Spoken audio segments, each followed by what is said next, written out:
Bienvenue dans Thérapeute Inspiré, le podcast dédié aux thérapeutes énergétiques et aux professionnels du bien-être en quête d'inspiration et d'épanouissement. Je suis Anfissa, une formatrice, mentor et avant tout une thérapeute énergétique. Avec ma propre expérience dans le domaine du bien-être, je comprends les défis que tu rencontres au quotidien parce que je les ai vécus moi-même. À travers ce podcast, je partage des témoignages inspirants et des entretiens avec des experts qui enrichiront nos discussions dédiées à t'aider à façonner ta passion à un projet épanouissant. Naviguer dans l'entrepreneuriat en respectant tes convictions représente un défi unique, je sais.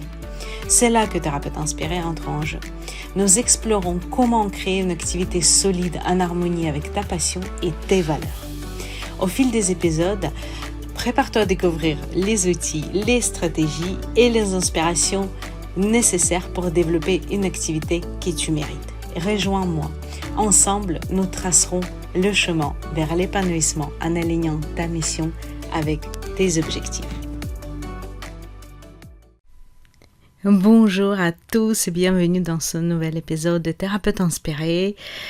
Aujourd'hui, nous allons explorer un sujet qui est très pratique, qui peut, avec, on va dire, des choses très pratiques, c'est l'impact des micro-habitudes sur le bien-être au travail.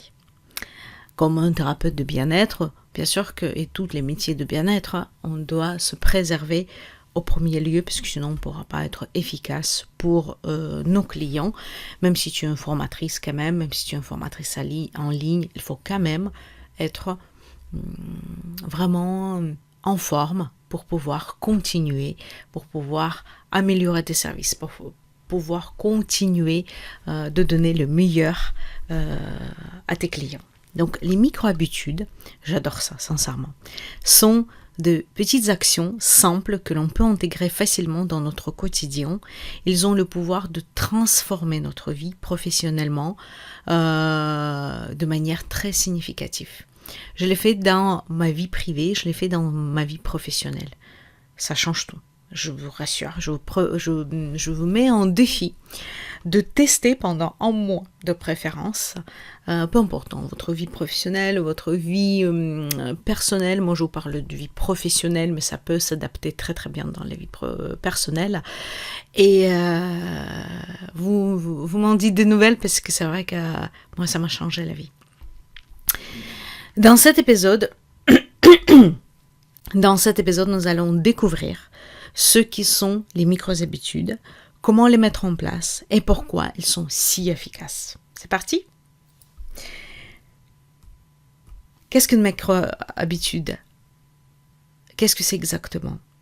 C'est une très petite action, je souligne cette phrase, c'est une très petite action. Tellement petite qu'elle semble insignificative en premier vue.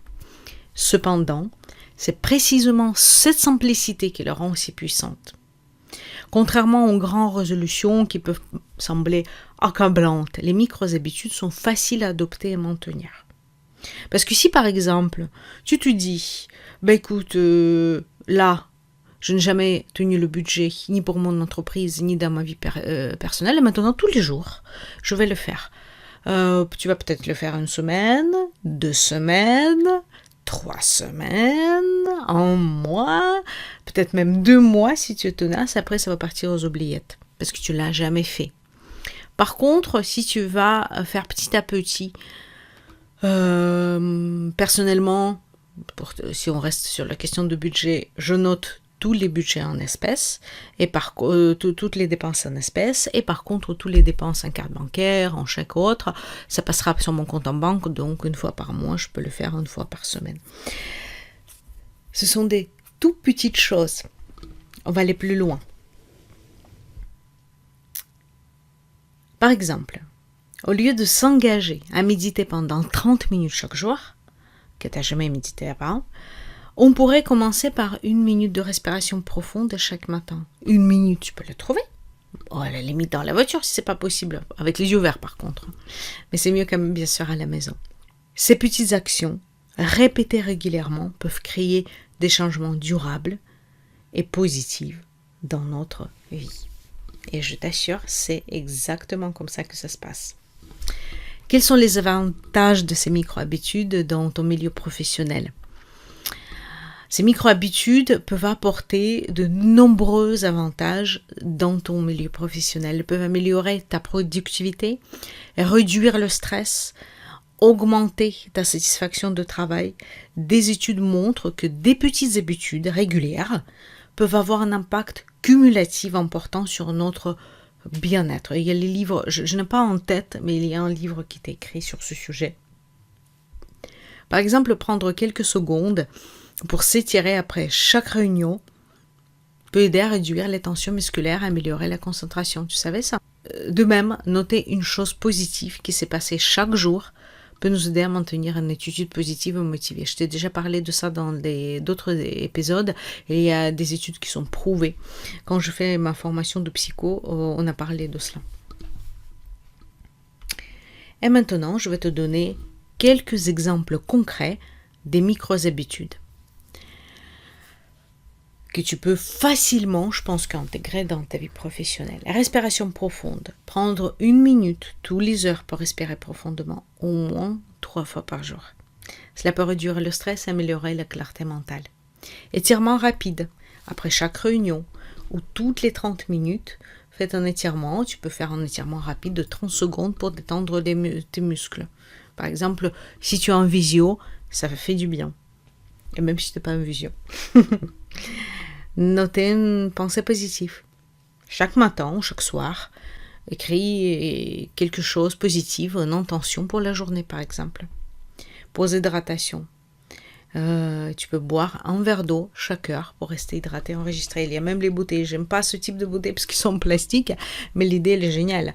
Tu as tous les heures les gradations de combien tu dois boire. Mini-méditation, tu peux prendre 2 minutes à la mi-journée pour une courte méditation pour fermer les yeux et respirer profondément. Ça, je t'ai dit pour ton bien-être. Mais ça peut être, personnellement, tous les lundis, je travaille sur mon podcast. Tous les mardis, je travaille sur YouTube. Parce que j'ai pas que YouTube professionnel, j'ai aussi un YouTube en russe, donc ça demande un peu plus de temps. Par exemple, tous les mercredis, c'est les urgences, les contrats, tout ce qu'il y a avec mon entreprise. Tous les jeudis, je travaille vraiment sur sur mon entreprise profondément, voilà ce que j'ai à faire. Et vendredi, c'est le jour CO où je vais envoyer les contrats, faire les devis, ainsi de suite, et tout cela. Donc ça, c'est un exemple. Ça peut être autre chose. Par exemple, quand j'étais au cabinet, le temps entre 2 clients, par exemple, j'ai toujours le temps à la fin de ma pause. J'ai noté tous les dépenses, enfin tous les arrivées dans mon journal de vente, parce que c'est une obligation pour ne pas faire, parce que c'est pas quelque chose qui m'a vraiment enchanté. Mais j'ai eu un moment, vraiment micro-habitude, ça prend quelques minutes et vous êtes libre pour la journée. Ranger par exemple tous les soirs ou tous les matins, faire une sorte de actions, de micro-habitudes, des routines si tu veux, qui vont te faire progresser. Donc dans tous les domaines, moi je t'ai donné pour le bien-être, mais ça peut être dans tous les gestion de budget, organisation de temps avec tes clients, tes enfants, ta famille, préparation de repas, faire un menu. Ça peut être aussi envoyer un mail, par exemple, tous les jeudis, je prépare un newsletter qui va sortir lundi ou mardi. C'est un exemple, vous voyez, tu vois. Pour mettre en pratique ces micro-habitudes, commence par choisir 1 ou 2 petites actions que tu aimerais essayer.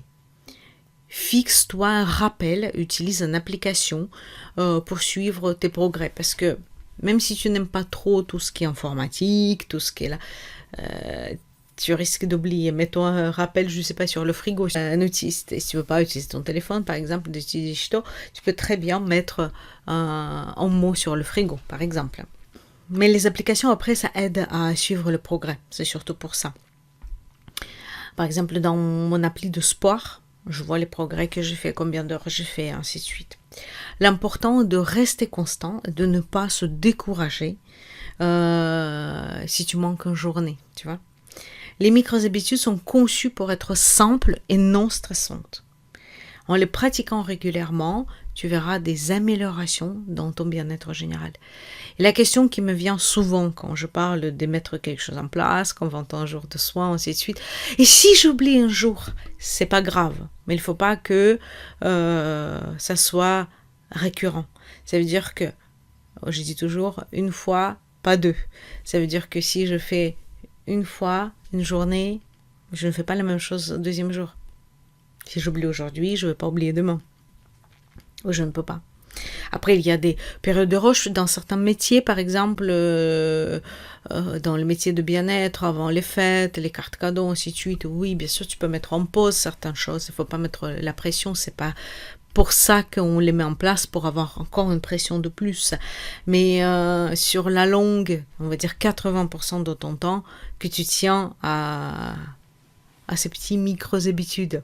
Donc, comme tu as vu, j'ai partagé quelques exemples tout simplement personnels, comment je m'organise, comment je mets ces micro-habitudes, mais ça m'arrive de louper, de faire autrement, de certaines semaines je suis débordée, mais en tout cas, la plupart du temps, je mets ça en place. C'est pour te encourager, c'est pas pour dire que je suis meilleure, pas du tout. C'est pour te dire que si je suis capable, toi tu es capable, c'est tout. C'est juste pour ça, pour te motiver, pour te donner cette idée-là. Pour conclure cet épisode, souviens-toi que les micro-habitudes sont de petites mais puissantes actions que tu peux commencer dès aujourd'hui pour améliorer ton bien-être au travail, dans ta vie privée. Je t'invite à choisir une ou deux micro-habitudes pour un mois prochain, pour un mois en cours, ça dépend quand est-ce que tu m'écoutes. Suis tes progrès et observe les changements positifs. Et note-les. Parce que sinon, souvent, on s'est dit, oh, rien qui est passé. Quand tu regardes tes notes, ah oui, effectivement. Tu prendras de bonnes habitudes. Tu sais, je pense aussi à un exemple quand on dit, ça y est, demain j'arrête de fumer, par exemple. Le plus souvent, tu sais bien, ça ne marche pas. Mais si tu te dis, je vais diminuer, ça peut être fumée, ça peut être sucre, ça peut être autre chose. Si je vais diminuer la consommation, je vais avoir une micro-habitude, le matin je ne fume pas. Ou le soir je ne mange pas mon carré de chocolat, un sucre ou le dessert par exemple. Ce micro-habitude peut après évoluer vers une action plus concrète ou d'autres micro-habitudes qui vont au final devenir une grande habitude. Merci d'avoir écouté Thérapeute Inspirée. Si cet épisode t'as plu, n'hésite pas à le partager et me laisser un commentaire. C'est hyper important pour moi de voir ton retour et qu'est-ce que toi t'en penses. D'autres personnes peuvent lire tes commentaires et aussi peut-être avoir des idées que moi je n'ai pas eues. Prends soin de toi et je te dis à très bientôt dans un nouvel épisode. Si tu as aimé ce podcast, attribue-lui, s'il te plaît, 5 étoiles sur la plateforme de ton écoute pour que d'autres personnes puissent le découvrir. Si tu souhaites partager ton avis sur le sujet abordé lors de cet épisode, tu peux le faire dans les commentaires. Si cet épisode peut être utile à quelqu'un, je t'invite à le partager. Ensemble, faisons grandir cette communauté inspirée et bienveillante.